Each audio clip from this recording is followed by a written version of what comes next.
Tell us about this players-only meeting. Usually players-only meetings in Chicago are not a good thing. Usually they don't work or amount to much, but so Jaquan Brisker, the Bears safety, told a few reporters after the game that they had a players only meeting. We're still trying to.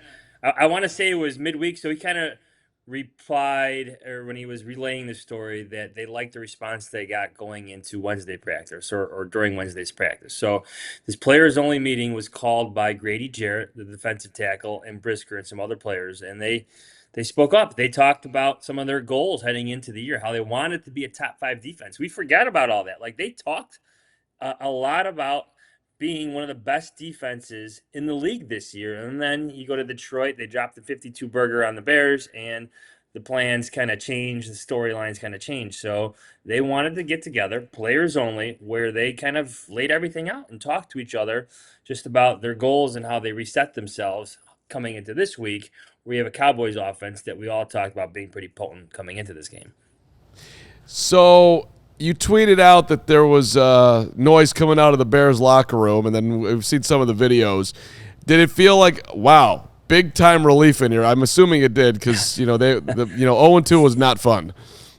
There was no club dub though, so club dub is gone. There were no signs of any strobe lights or disco lights, or they even went to the extent of using like a smoke machine under Matt Nagy for club dub. That was non-existent this time. But I wanted to ask Corey, like, what did you think of Ben Johnson's little? It's not even a speech, but the chant he had going in the locker room. Like, I like seeing things like that. I find that very authentic and unique, especially when it's a first-time head coach in the middle of all that and starting all that. Exactly, especially after the first 2 weeks, right? There's kind of trouble in paradise. Nobody knows how they're going to respond. And having the game that they did today, I think it's just huge. You know, people talk about the Cowboys, this, that, and the other, but it's huge for their confidence as a team together. And I think these are the type of games where it bonds teams together. And this could be the difference maker. Honestly, we look back and say that was the game that changed the direction of the season, and this could very well be.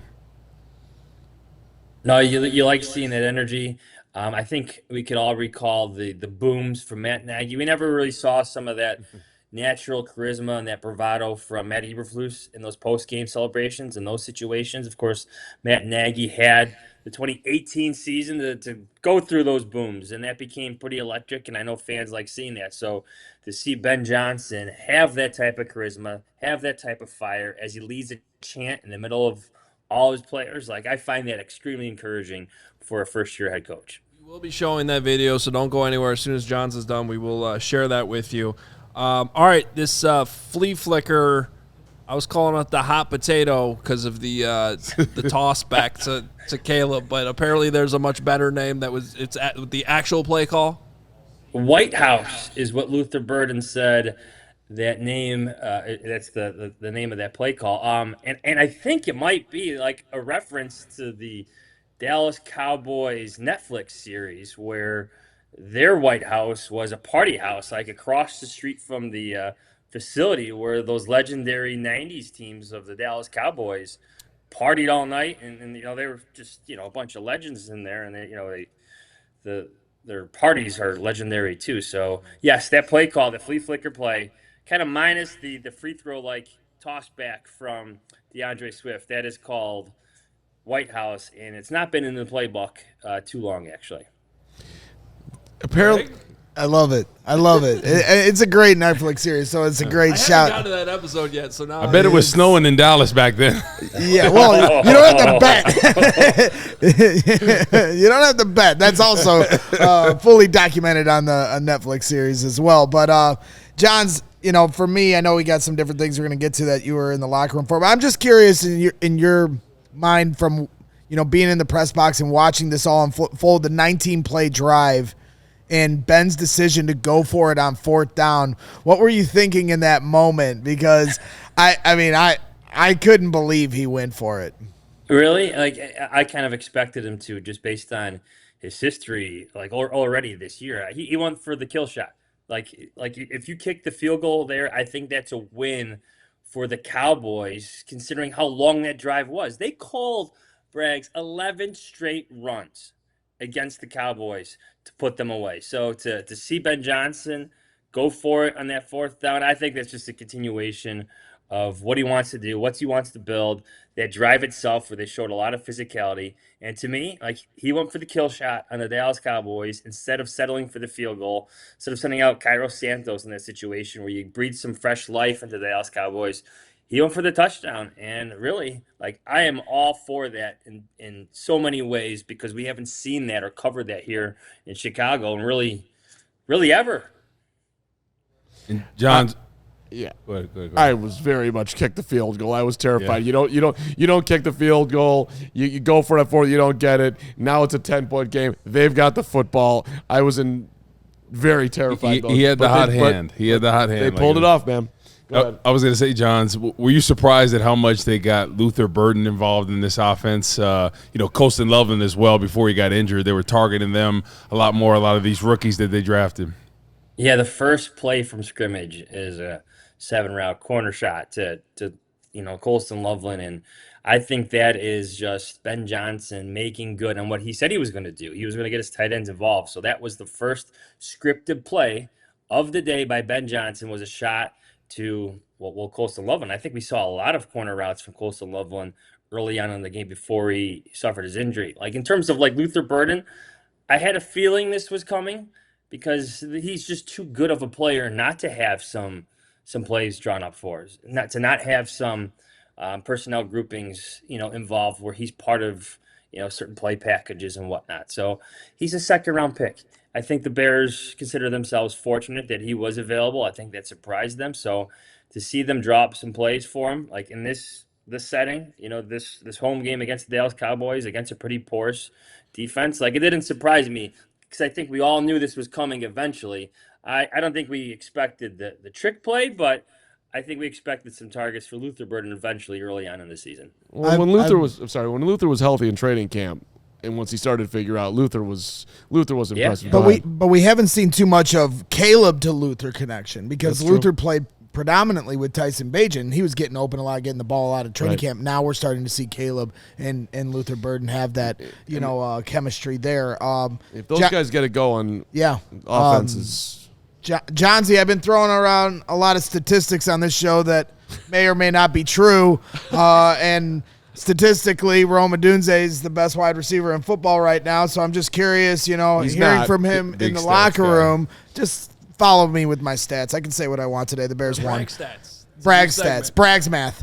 And so I'm just curious from what you heard from Odunze today on, what went into him being statistically the best wide receiver I've ever seen. Can I can I give you a breakdown of that first touchdown? Have you guys heard this yet? So No, I need to hear from that wasn't the route he was supposed to run. So once Diggs tries to jam Odunze and he slips, Rome realized almost immediately, I'm going to be wide open. There is nobody over the top for me. So he just runs down the left sideline like I'm thinking touchdown.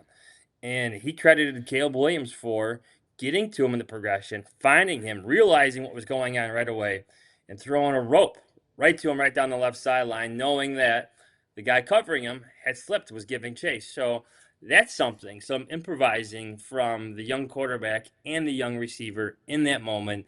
I think that's exciting.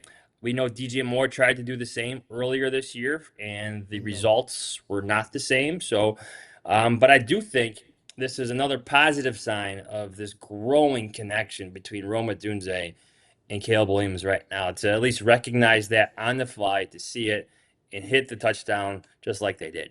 I'm going to also give Rome some credit here because I know he was being humble when the question was asked to him, and the guy slipped, and he was like, yeah, he slipped, I took advantage of it.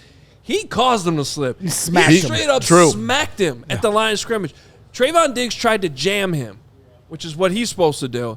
And on the jam, he kind of like turned his body a little bit to avoid the jam and basically swatted him out of the way.